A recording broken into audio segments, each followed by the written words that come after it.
Hi, welcome everyone to today's webinar, What Nurses Want, Retention Strategies Backed by Over 400,000 Nurse Responses. I'm Paige Schwenner, and on behalf of Becker's Healthcare, thanks for joining us. Before we begin, I'm just going to walk through a few quick housekeeping instructions. One, we're going to begin today's webinar with a presentation, and you'll have time at the end of the hour for a quick Q&A session.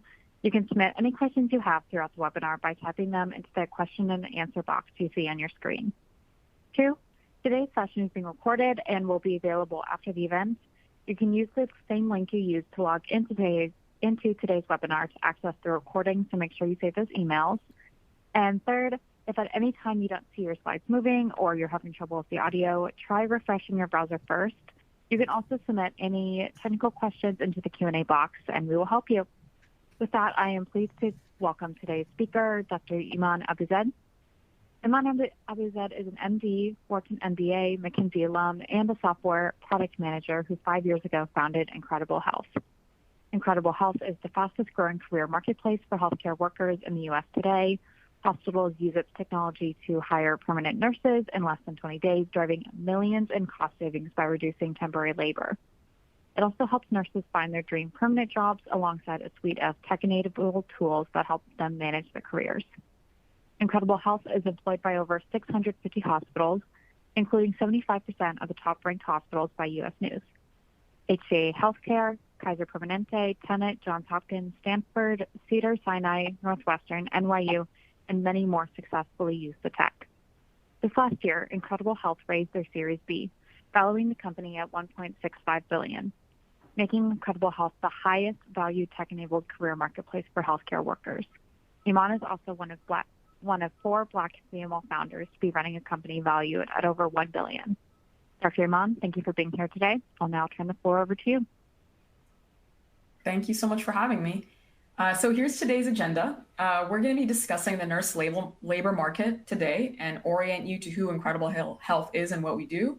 And then we're going to dive into the study structure, the format, and we'll share the results with you of our most recent nursing study, results that matter for both hiring nurses and for retaining nurses too. We'll discuss how Incredible Health can support you with hiring and retention, and then we want to hear your questions. This is designed to be interactive. So as my colleague just mentioned, please do type your questions in the chat or any thoughts you might have in the chat and any Q&A, and we'll make sure to address those as well. So thanks everybody for joining today.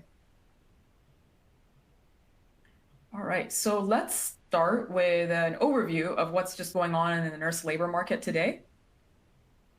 So healthcare is the #1 employment sector in the US. It has been since 2018, and it's the largest employment sector by number of workers.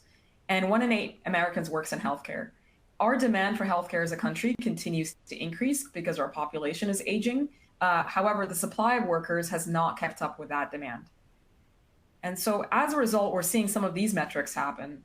So we're on track to be 1.1 million nurses short by the end of this year. The acute care turnover, nursing turnover this year is at 18.7%. And so it has increased, and that's the national average right now. Also, we're seeing labor as a percentage of revenue continue to increase, and it's at 48%. And the average time to fill a nursing position today is at 89 days, which is a long time. And so these are the kinds of metrics that we're seeing now as a result of the ongoing shortage and the huge supply-demand imbalance we have in healthcare, where we have more and more demand on the healthcare system, but simply not enough workers. All right, so as far as Incredible Health, hospitals use our custom matching technology to hire high-quality permanent nurses in less than 20 days. 1 in 4 nurses uses Incredible Health to manage their careers. And 650 hospitals, including 75% of the top-ranked hospitals in the country, use our platform to hire permanent nurses.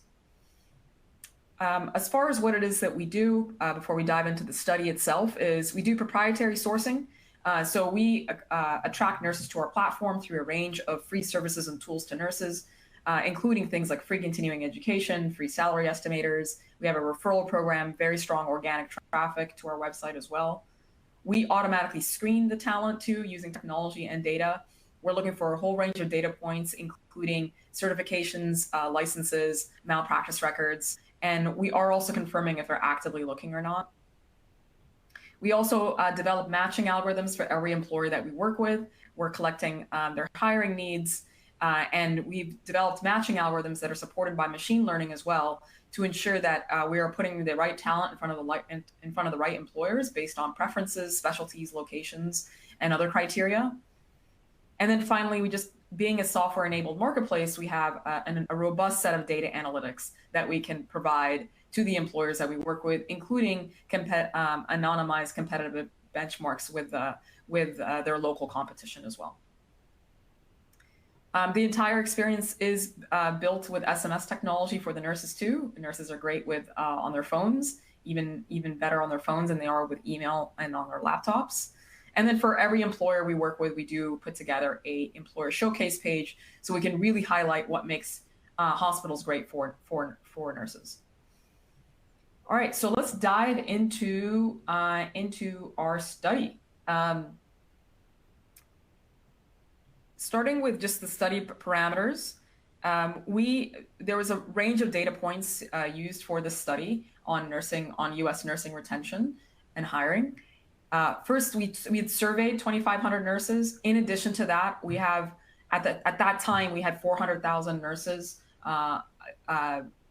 where we could query their data in our databases and in our nursing network.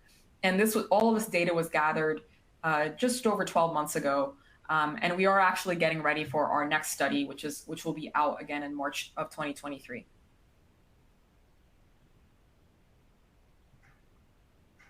All right, so our platform works. We work with over 600 hospitals, and there's over 700,000 nurses, and so we sit in a unique vantage point for our industry, and it's our obligation to really amplify the voices of both sides, both the nurses and the hospitals. And so this is just one study, and so we do these on a regular cadence as well. Okay, so what we're seeing in terms of the top reasons why nurses are leaving their jobs is by far we see the number one reason being a desire to advance their career. Okay, so what's happening here is that more and more experienced nurses are retiring, right? And so the average age of nurses in the US is starting to drop as the Gen Z and millennial generations continues to grow in the nursing workforce. And so what they mean by career advancement is that they're looking for true career mobility planning, right? Like an employer to come alongside with them to understand their career goals and ensure that they're able to get the experience and education they need to progress their careers. That includes expanding their skills. That includes specializing even further. For some nurses, it includes moving into leadership. For some nurses, it means moving into cross-training into other units. So it can be a range of things, but the category is advancing their careers. The second most common reason that we see selected by nurses that are joining our platform, and where we're asking why is it that you're considering leaving a job, is they're looking for more flexibility. And more flexibility for them looks like multiple shift options, part-time options, weekend shift options, float pool options, internal travel pool options, and then probably most importantly is the ability to self-schedule too. Essentially, they want more flexibility in how a floor is covered so they can balance their work with the rest of their lives. Also, we are also now seeing that more and more nurses are willing to relocate than ever before. And so teams are putting together stronger relocation packages, and there's more of an openness for out-of-state talent because nurses are looking to reduce their commute times or even relocate to a different state for a range of reasons, including pursuing a career or also being closer to family too. And then finally is pay. That is definitely remains a concern, but it is actually it's at the bottom of the list here.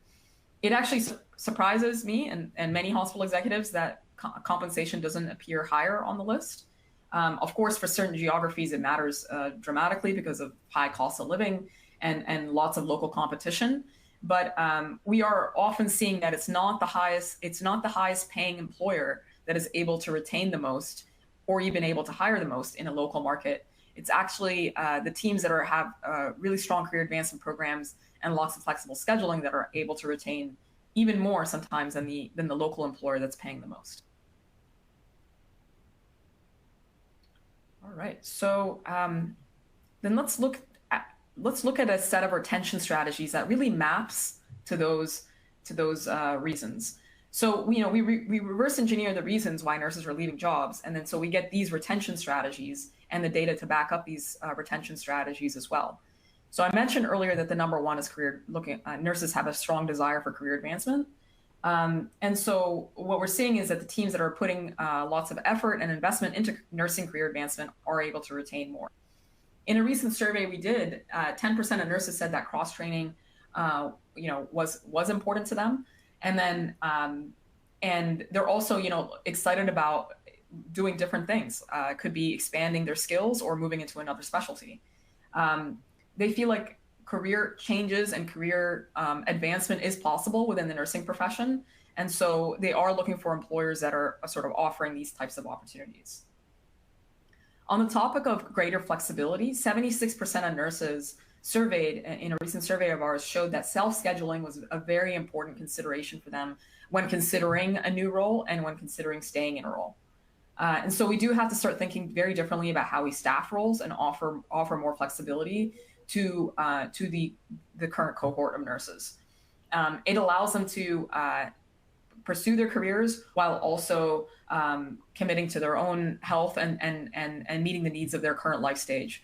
There are now five generations of nurses in the workforce today, and so that means needing to accommodate nurses that are caring for young children. It might include nurses caring for the elderly as well. And so really allowing for more flexibility that maps to their current stage of life is also helpful too.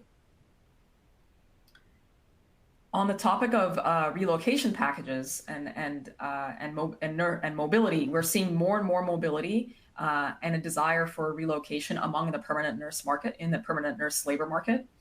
And so really, we're seeing more and more employers offer stronger relocation assistance for nurses, particularly those that are experienced and specialized, and really just communicating tips and tricks for handling the financial and logistical implications of moving as well, and really alleviating those. So we're seeing more and more HR teams offer recommendations and tips for housing, recommendations for local schools, anything that can help a nurse consider a new location and relocate to that location as well. And then finally, on the topic of pay, those that are paying at the 50th percentile or above, and also offering very competitive shift differentials for nights and weekends, do best in terms of nurse retention. Compensation, of course, is a multifaceted topic. It doesn't just attract talent, but it does play a role in retaining them as well. And then finally, what nursing leaders and HR leaders are communicating is very important too. So being able to communicate clearly, concisely, and frequently to the nursing workforce, and that can come in a variety of ways. It can happen through town halls. It can happen through one-on-ones. It can happen through nursing leaders walking the floors. Just that constant communication and ensuring that the nursing workforce, which is very large at many hospitals and health systems, ensuring that they're informed and empowered to do their best work is critical as well. All right, just a reminder to everyone to please feel free to continue to submit your questions, because we will definitely have time dedicated for questions at the end too. Okay, so let's chat through this topic of turnover, right? So, the reality is the competition that a health system has to retain their workers isn't necessarily another health system. It's nurses actually exiting the profession altogether. So 34% of nurses have said that it's likely that they'll quit their job by the end of last year, and they are also considering leaving the profession permanently. 44% have also cited burnout and high stress as a reason for turnover too. And 42% of nurses that have started a new role in 2021 are already considering leaving. So this is we're still in a very challenging environment for driving turnover, reducing turnover for nurses. Now, despite that, many health systems have implemented, lots of RN retention and turnover prevention programs last year. And for the first time ever, nursing turnover has outpaced the hospital average for all staff. What that means is that we're seeing the highest rates of turnover in the history of U.S. healthcare right now. The teams that have the lowest turnover right now are surgical services, so the OR and PACU, women's health and pediatrics have the lowest turnover rates right now, while nurses working in step-down units and telemetry and in the emergency departments are seeing the highest turnover. And so because the stats are so dismal right now, we are seeing more and more hospital leaders put together retention programs and turnover prevention programs for nurses.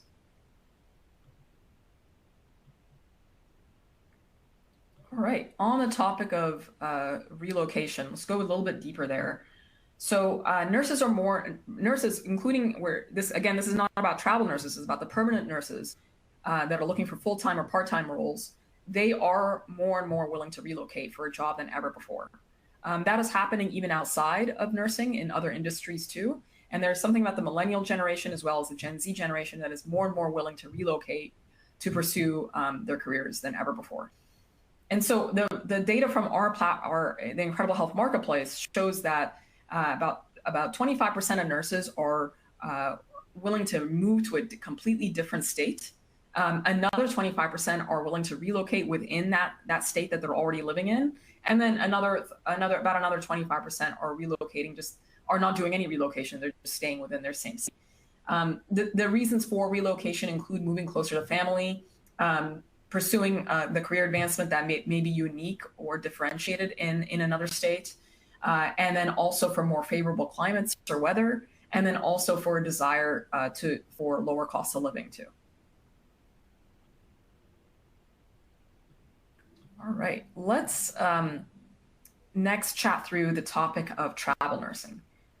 We know that hospital leaders have often cited travel nurses, the presence of travel nursing, just the mere presence of them being a challenge, and our studies do confirm that.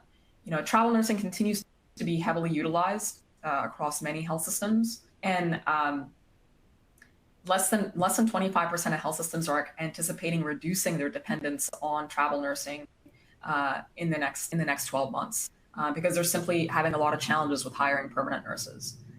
Now, having a high volume of travel nurses on the floor does tend to erode morale and does negatively impact culture on nursing units. The main reason for that is the permanent staff perceive the travelers as doing the same role, but being paid 2 to 3 times more. And so there are lots of initiatives that health systems are putting in place to reduce their dependency on travel nurses and really reducing the spend on travel nurses as well. Now, it is still very much a very real thing that travel nurses continue to exist, and it is being treated as sort of a Band-Aid for the permanent staffing shortages. But more and more hospitals and health systems are running on very low margins, and in the last 12 months, there has just been a dramatic increase in labor costs. So there's more and more attention now to reducing travel nursing at hospitals because it's just more fiscally responsible to do that as well.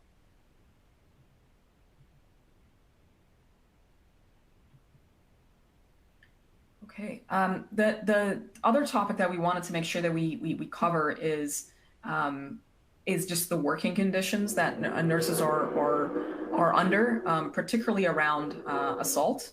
So 65% of nurses that we surveyed said that they've been verbally or physically assaulted by a patient or a patient's family member in the last year, and that is having an impact as well. And so it is contributing to the burnout and to the turnover that we're seeing among nurses. And this is a stressed population of workers, and so the nurses are feeling the brunt of this as well.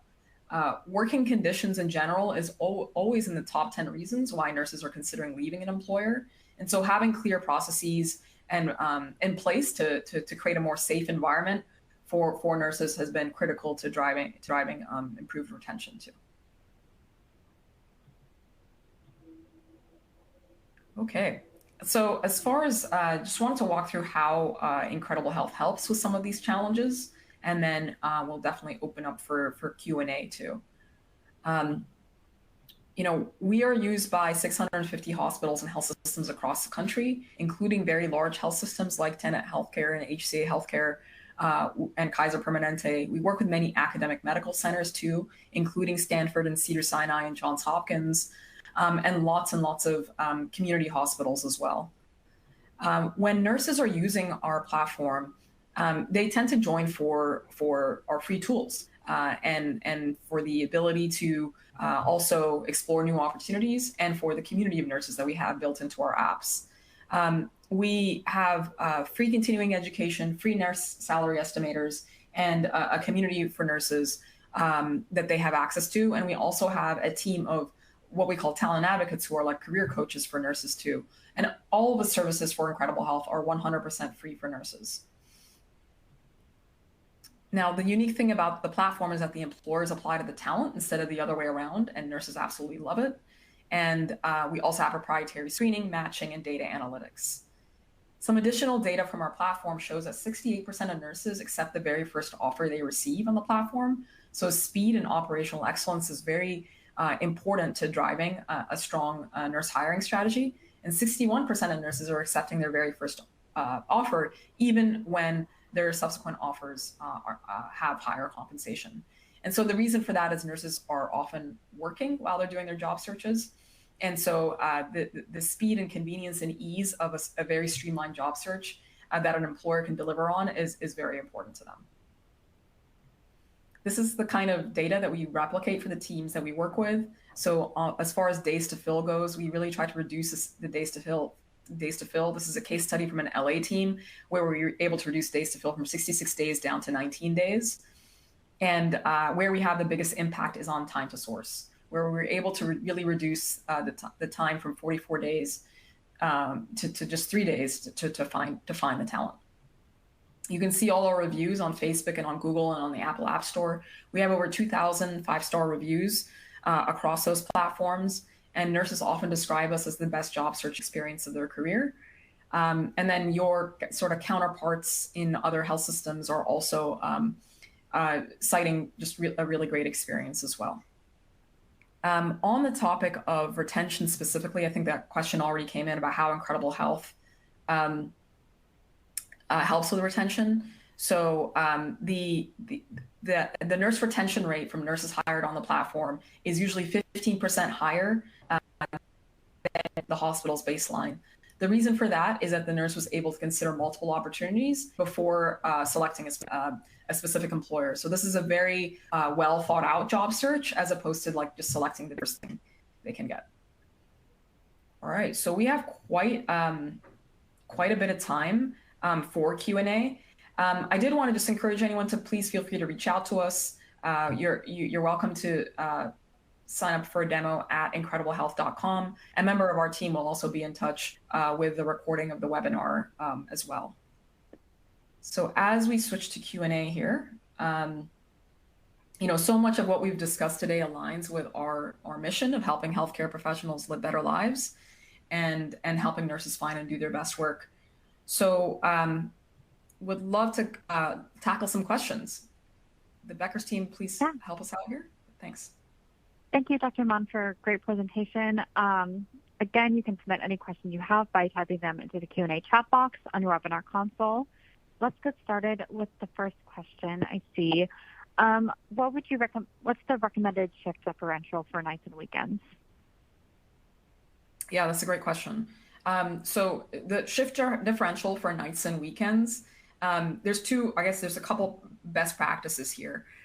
First and foremost, we just generally recommend and see that it works better when the shift differential is a percentage instead of just an absolute dollar number.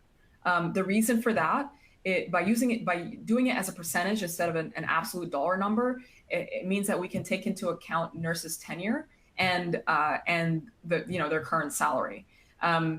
And so what we're seeing is shift differentials usually being around anywhere from 5 to 10% is the average that we're seeing. And we're seeing that teams are having more success doing it with a percentage instead of the dollar value.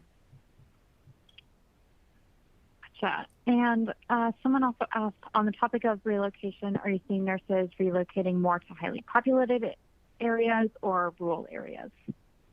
Yeah, so that's a great question. So honestly, we're seeing relocation across the board for just a range of reasons. There's a couple of phenomenons that I just wanted to point out specifically. First and foremost, there's definitely relocation driven based primarily on escaping high costs of living. So there is quite a lot of exodus or outflows from states like California and New York, and because of their higher cost of living, into states like Florida and Texas because of their lower cost of living. So that's a little bit about how relocation is happening between states. Now, as far as urban versus rural, the truth is we are still seeing more relocation happening to urban areas instead of rural areas because of um, just nurse preference, right? The urban locations tend to have a higher concentration of hospitals. These tend to be hospitals that have very strong career advancement programs as well. And nurses are also choosing a more that lifestyle of wanting to be in a more urban location than rural. And then the third category I want to mention is just the relocation that's driven by family, right? So there is a desire for many nurses to relocate closer to families. And that is where we see examples of nurses moving to more rural areas. They are wanting to be closer to either their immediate or their extended families, and are now able to find jobs that fit their careers that are closer to family as well. Gotcha. And also, with regards to retired nurses post-COVID, have you seen some of them returning to help and being willing to stay? And also, I'm going to ask a second question along with that one. Do the hospitals you work with consider ways in which to entice these nurses to either stay or return, which the audience member mentioned that would require a lot of flexibility? Yep. So on the topic of bringing nurses back that are already retired, I think many teams have tried this strategy. To be honest, on the whole, it hasn't worked particularly well. The nurses that are retired tend to stay retired. Once you're at the end of a 30, 40-year career, like you're tired, you're quite tired. Nursing, especially bedside nursing, does take a physical toll as well. And so we are not seeing as much success of bringing retired nurses back into the workforce. There's probably two exceptions to that. One is bringing retired nurses back to be educators, because frankly, it's a little bit of a slightly less strenuous role than taking on a bedside role. And then also just bringing back retired nurses for other roles that are not necessarily bedside, like, for example, bringing nurses into the HR team. So we have a few examples of retired CNOs, in fact, coming back to join an HR team to drive hiring and retention strategies as well. So those are just few and far between, though. But on the whole, bringing back retired nurses has not been a particularly successful strategy overall, despite a lot of efforts to do that. As far as attracting, your second question about bringing nurses back that have left the health system, now we are definitely seeing more success here. There's an entire cohort of nurses that left the health system to go do travel nursing, and as travel nursing is starting to come down a little bit, essentially hospital executives forcing it to come down because of the high cost and quality of care concerns that it creates. We are seeing a return of travel nurses going into permanent roles. We're also seeing that on the Incredible Health platform itself. There's absolutely a cohort of nurses that want to leave travel roles and join and consider permanent roles instead. And so there's absolutely more success bringing nurses that already left back to the health system as well. So would you say nurses who early retired, it would be a bit more likely to pull them back into the staff rotation rather than nurses who are already planning on retiring during that time period? Honestly, we just haven't yet seen much success, even with the cohort of nurses that have done early retirement. We haven't seen many of them come back. Gotcha. Okay. Someone else asked, how have you measured culture as a predictor of turnover? How have we measured culture as a predictor of turnover? Okay. Was that the question? Yeah. Yep. The interesting thing about the topic of culture is that it's very multifaceted and um, can't necessarily be in our methodology, in our survey methodology. Culture can't necessarily be succinct enough in to be just one answer, right? Because culture has so many aspects to it. So what we've done is really broken down culture into different aspects. So things like uh, career advancement that is a cultural component. Communication with nursing leaders and HR leaders is another cultural component. Workplace violence is another topic. So because it's such a multifaceted topic, we really broke it down. And so the results we showed really try to break down this very large topic of culture into smaller pieces. So, I mean, to answer the question, of course, overall culture does impact nurse turnover in those specific ways. So, for example, if there's a culture that's very focused on career advancement and ensuring that nurses are able to pursue their careers and have very clear career mobility planning at a health system, they tend to have a higher retention. Gotcha. And not in that answer, but the one before, you're mentioning travel nurses. An audience member asked, do you have any data or information regarding travel nurses that would be willing to return to a more permanent position? In other words, what would prompt them to return? Yeah, honestly, it is probably one of our most successful campaigns at Incredible Health. Incredible Health, we only support permanent nurses and permanent roles, right? And so one of our most successful campaigns is to travel nurses, asking them to return to permanent. Let me just break down the reasons for why travel nurses are considering permanent roles. Um, there's a few reasons. First, just the desire for more stability. At the end of the day, if as a nurse, if you have a 30, 40-year career, the most you can really spend as a travel nurse usually is like 1 to 2 years max. And even then, many nurses are not able to do it for that long. The need to move locations every 3 to 6 months is can become quite tiring. And nurses are like many of us on this call are they have homes, they have families, they have a need for stability as well. And so that's certainly one key driver is just the desire for more stability. Second is that the rates for travel nurses has already started to come down. It's not at its peaks of 2020 and 2021 where it was 3 to 4 times the rates were 3 to 4 times the permanent nurses. It has really come down, and we're seeing more and more hospital executives be able to renegotiate with travel agencies for lower rates as well. So it's not as lucrative as it once was during the heights of the pandemic. So those are some of the key reasons why it's been successful to attract travel nurses and have them switch to permanent jobs. And someone else asked, or they said there's a large supply of high school graduates that wanted to get into nursing, but there are too few instructors and programs to train them. They asked, how can Incredible Health impact the supply of nurses being trained and licensed today? Yeah, I think that's a really important topic, and the overall topic of creating a pipeline for the nursing workforce is critical. As far as what Incredible Health does, we've started to move in this area, for example, by offering free continuing education to every single nurse in the country, which is accredited in all 50 states, which helps nurses renew and activate their licenses. But we do have plans to do more here in the future, including exploring partnerships with nursing schools so we can really play a bigger role in increasing the number of Americans entering the nursing workforce. The truth is that what was said in this question is that there is a very real bottleneck going on here. The desire for Americans to go into nursing is high, right? Like there's no shortage of applicants to nursing schools. There's actually very long wait lists of tens of thousands of people. And the issue is our nursing schools cannot take on more capacity and take on training more students because of missing faculty.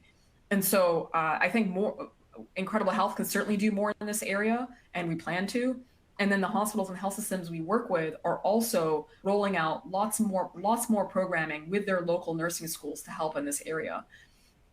A few examples of this, and we've recently done webinars on this topic as well, is partnering with the local nursing school in a more formal way, and creating several tactics. So, for example, creating externship programs between the nursing school and the health system.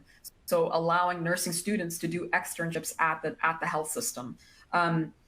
If you complete an externship, a commitment to employment for a certain time period. Also, health systems are offering some of their educators and their preceptors to participate in the training of nursing students as well. And so there's almost this exchange of faculty, between nursing educators and preceptors at the health system to support the nursing school as well with training. And so we're seeing more and more of these programs roll out, which is going to be critical because every health system needs to secure its pipeline of nurses. And collaborating with nursing schools is one way to do that.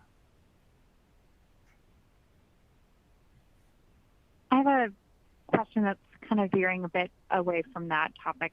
Do you see any changes due to the COVID-19 crisis? Sorry, could you say that again? I'm not sure I heard you. Yeah.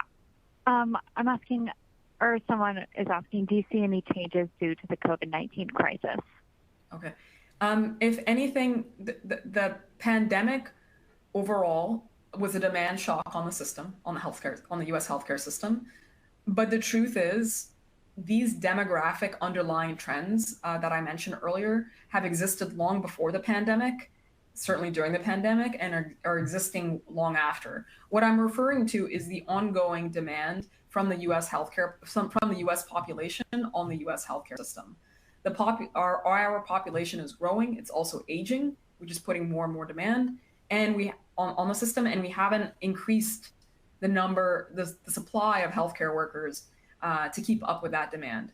And so we're going to continue. We are projected, and every projection shows this, whether it's the Bureau of Labor Statistics or any other studies that you read, is projecting an ongoing shortage of healthcare workers, at least for the next 5 to 10 years at a minimum. And so it is going to require all parties, whether it's Incredible Health, the health systems, the nursing schools, local government, so on, to really continue building and growing our healthcare workforces.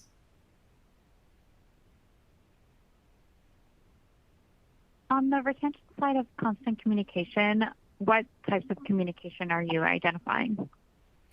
Yep. So what we've seen, and it's many CNOs that really exemplify this the best, right, is that they're using a whole set of tactics and communication approaches to communicate with their quite large nursing workforce. In some of these health systems, the nursing workforces can be tens of thousands of nurses, right? But even in the smallest hospitals, usually at least a couple hundred too. So the communication can start at the very top, like how is a CNO communicating with the nursing workforce?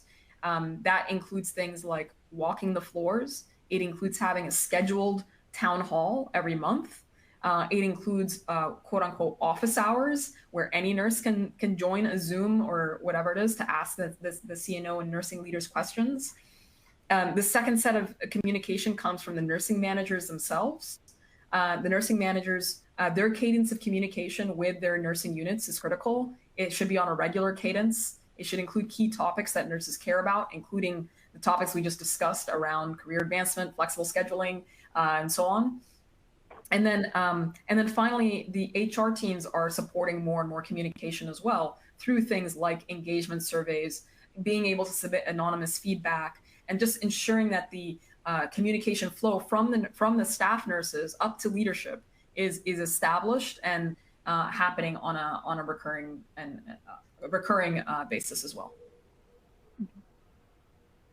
And kind of on that note of going top down with this, someone asked if you only work with clinical staff or if you're working with nurses who are seeking leadership positions.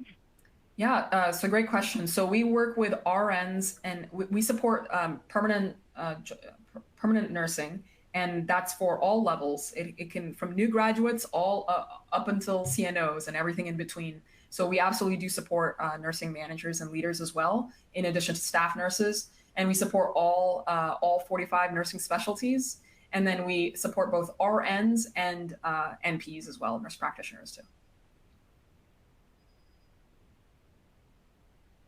Someone mentioned that they really appreciate the data on what attracts nurses. Can you speak more on what repels candidates? On what attracts candidates? Was that the question? They're asking what repels candidates. What propels candidates? Sorry, repel. So kind of repels. Sorry. Yeah. Okay. Yeah, can definitely highlight what's repelling candidates. Just before I answer that question, just wanted to share, if there are additional questions even after our time ends, please feel free to reach out to us at questions@incrediblehealth.com, and we'll try to answer more questions that way as well. We know that there's been quite a lot that have been submitted too, which is great. Okay, so as far as what repels candidates, based on the data we see, there's a few categories and topics that are very off-putting to candidates. Number one is slow speed. Okay, so nurses are often working or overworking while they're looking for a job, which means they very much value and very much do not appreciate slow speed in hiring processes.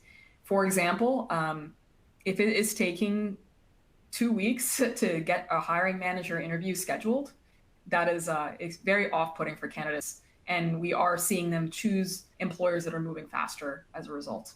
The topic of speed and hiring operational excellence really does shape the nurse's perception of the employer too. At the end of the day, this is often their first experience with the health system. And so if the hiring process is very rapid and happening within days, right? And it tends to create a very positive impression of the employer with a nurse, because they assume like, hey, if the hiring process is quick, that means other processes are probably in good shape inside this health system too. And so that's one area that is, when they don't hear back and being ghosted by a health system, that's quite problematic. And we have a whole set of best practices from health systems across the country that they put in place to really accelerate hiring. Things like direct scheduling on hiring manager calendars, things like establishing SLAs and timelines between HR and nursing to ensure that no candidates get stuck. And there's lots of tactics here, including things like same-day job offers too, that can accelerate hiring. The second area that is sometimes off-putting for or repels nurses is if the recruiter doesn't have a strong understanding of the role and the units. And so, at the end of the day, the recruiter role is a little bit of a sales job when they are speaking with a nurse. And so really being able to highlight the health system, its benefits, its perks, why nurses should consider it, why nurses should consider that specific role, and having some information about the units is also very helpful. And the recruiters that use our platform have an average of 10 years experience, so they're quite experienced. And we collaborate with, I'm referring to the recruiters that are already part of in-house talent acquisition teams at hospitals and health systems. Those are who we partner with. And so they tend to, those that are quite experienced and have a very strong understanding of their units tend to be able to have more success hiring as well. Mm-hmm. Another attendee asked, have you noted any strategies that are successful at reducing travel nurses? Yeah, absolutely. First and foremost, it's usually making it a top-down goal tends to help. And it can come from the board, this health system's board, it can come from the health system's CEO, that there's an actual target, a goal for reducing the number of travel nurses by X amount, by X date. Obviously, that correlates very strongly with cost as well, because these hospital executives are really trying to reduce travel nurse costs because it's eating into their margins, which are already quite low. So goal setting is critical. And then around the goal, having a set of strategies and tactics in place to replace the travel nurses. So that includes having a very strong sourcing strategy in place to attract permanent nurses to the health system. It includes improving the internal hiring operations for hiring permanent nurses more rapidly. It includes evaluating compensation and ensuring that we're at least meeting the 50th percentile for compensation, so we can attract permanent nurses. And even things that mentioned earlier around career advancement programming and flexible scheduling yet we talked about it in the context of retaining nurses, but career advancement and flexible scheduling also helps attract permanent nurses to a health system as well. And so these are all, approaches that help health systems reduce the dependence on travel nursing. Gotcha. And I have two questions for you from the same audience member. So first, are you seeing increased interest in specialty care areas versus general med-surg tech nursing? And the second question they asked is, what kind of advancement are nurses looking for currently? More leadership, specialty, or is it a mix? Got it. For the first question on is there more interest in specialties versus general nurse, like med-surgical, more general nursing, like for example, the med-surg units, we are definitely seeing a shift here. It's actually a generational shift. When we survey and query nurses that are earlier in their careers, so I'm referring primarily to the Gen Z and millennial nurses. The big difference between these two generations compared to, say, other generations like the boomers is that their desire to specialize earlier in their career is very, very clear. The days of spending many, many years on a med-surg unit before going to a more specialized unit are effectively kind of over, right? That is not the desire of the new graduates of today and the younger generations. They have a very strong desire to specialize as quickly as possible and as early as possible in their career. And so health systems are adapting to that, need to adapt to that as well. This is also just a phenomenon that's happening in other industries too, even outside of nursing, where just Gen Z and millennial are a little more ambitious with their career advancement and wanting more faster. And that's something that employers across the board have to adapt to. As far as what do we mean, what in the second part of the question around what's the type of career advancement that the nurses desire, the truth is it's a mix, and it really depends on the nurse. It depends on the generation, depends on the geography, and it depends on their life stage as well. We are seeing it's a whole range across the board. There's a cohort of nurses that want cross training. There's a cohort of nurses that want to become more specialized and are interested in expanding their skills in their current specialty. There's a cohort of nurses that want to go into management and into leadership. Certainly not all nurses want to go into leadership. It's only a subset of them. And so it definitely is, there's also a cohort of nurses that want to go into education, and they're becoming nurse educators and preceptors.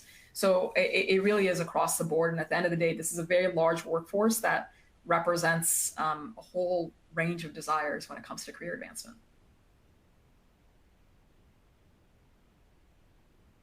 Someone else asked, it seems like organizations are attempting to get more creative with benefit packages. Are you hearing that nurses tend to favor certain benefits over others? Yeah, so the creativity around benefits is definitely happening. And we've seen some pretty big changes in benefits, especially in the last 12 months. More specifically, we are seeing that this isn't exactly a benefit, it's a little bit related to compensation, but about 60% of the employers that we work with are offering sign-on bonuses for their nurse staff roles, especially those on specialized units. We are also seeing about 40% of the employers offer relocation assistance. That usually is about $5,000 on average for a staff nurse. And so certainly relocation assistance is becoming more and more prevalent because of this increase of mobility and movement that's happening in the permanent nurse labor market.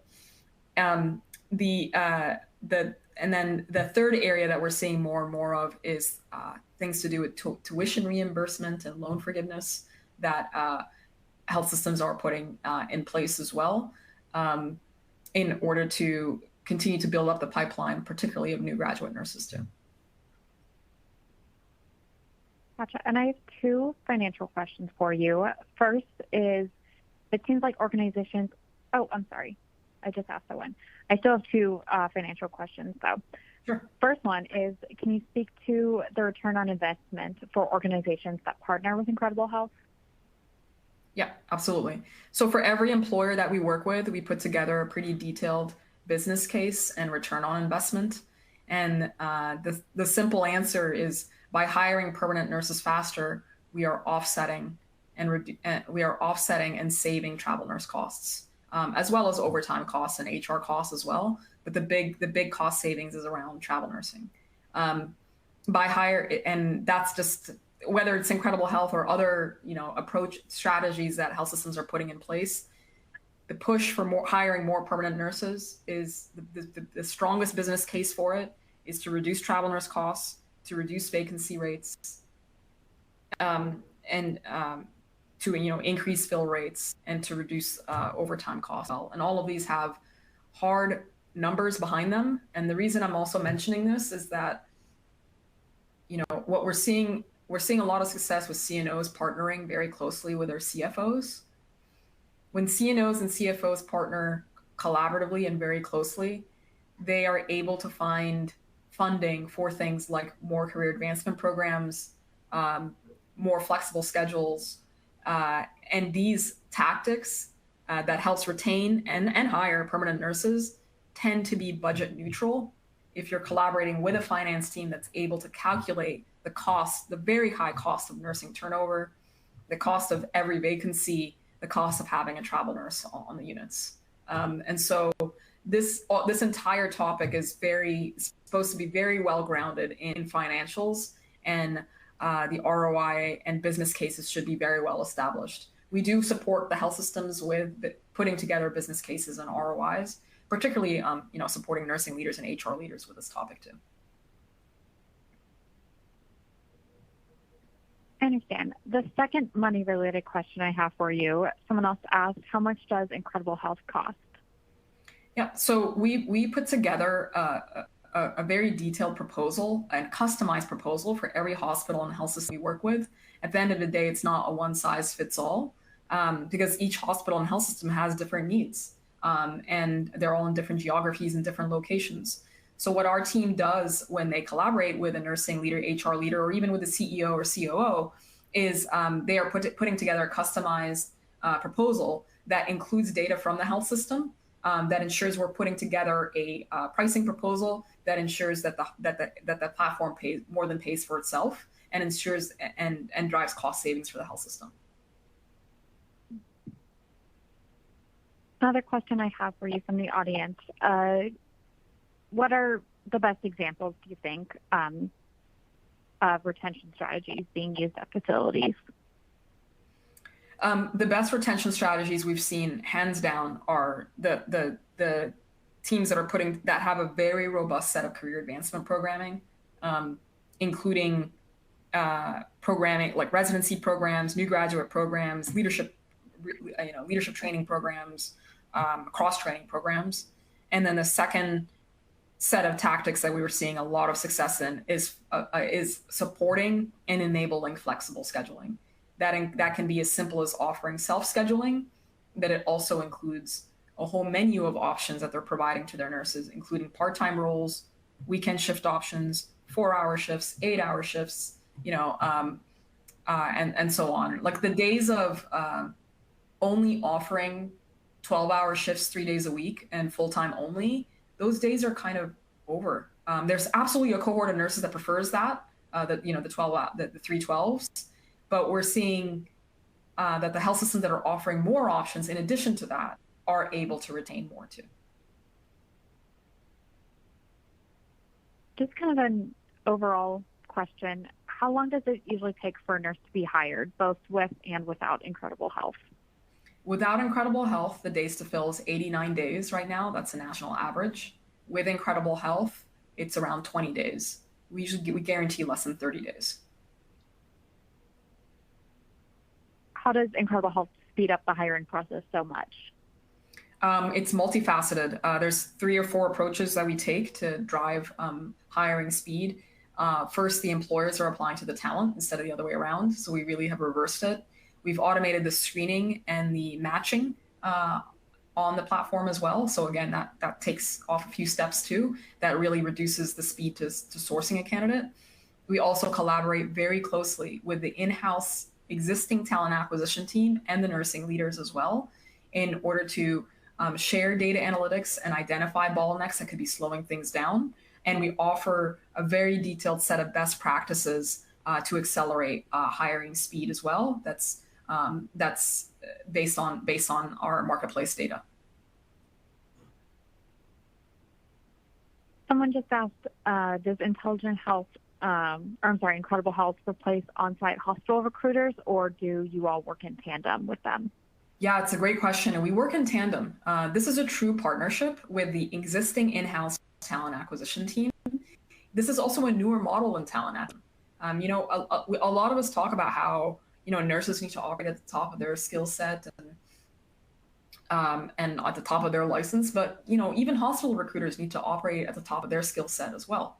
And so what hospital recruiters do best and where we believe they should be focusing their time on is on engaging and speaking with candidates and speaking with their hiring managers and building those relationships too. Things like sourcing and initially screening and so on can be handled with technology like Incredible Health. And that really enables recruiters to spend more time on what they do best.